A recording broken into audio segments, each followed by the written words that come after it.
আজকে কিন্তু কালকে সন্ধেবেলায় আমার ফ্রেন্ডসদের সঙ্গে কাটানো কিছু মুহূর্ত তোমাদের সাথে শেয়ার করব। সো হে এভরিওয়ান, আমি অপু নিয়ে চলে এলাম আবার একটা নতুন ভিডিও। আমরা কালকে সবাই মিলে দেখা করেছিলাম, মানে আমাদের ডেস্টিনেশনটা ছিল রয়্যাল লঞ্চ বলে একটা ক্যাফে কাম রেস্টুরেন্ট, ওখানেই আমরা সবাই মিট করেছিলাম।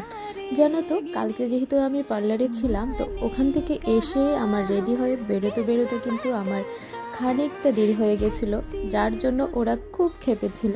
ওরা সবাই কিন্তু আমার অনেকটা আগে গিয়ে পৌঁছে গেছিলো। কি জানো, অনেক সময় কিন্তু জীবনে কিছু সম্পর্ক একদম অপ্রত্যাশিতভাবেই তৈরি হয়ে যায়।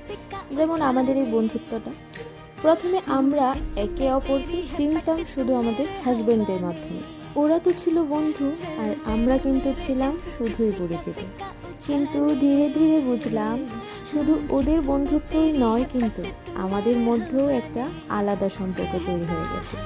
এখন কিন্তু আমরা নিজেদের মতো করে গল্প করি, হাসি, ঘুরতে বেরোই, একে অপরের ভালো মন্দের খবর রাখি। আর সত্যি বলতে বিয়ের পর কিন্তু শুধু একজন মানুষই জীবনে আসে না, আরও অনেক মানুষ কিন্তু জীবনের অংশ হয়ে যায়। আর সেই মানুষগুলোর সঙ্গে তৈরি হওয়া স্মৃতিগুলি কিন্তু একসময় ভীষণ আপন হয়ে ওঠে। এই ছোট ছোট আড্ডা, অনেক হাসি আর একসাথে কাটানো মুহূর্তগুলোই হয়তো একদিন আমাদের সবচেয়ে সুন্দর স্মৃতি হয়ে থাকবে।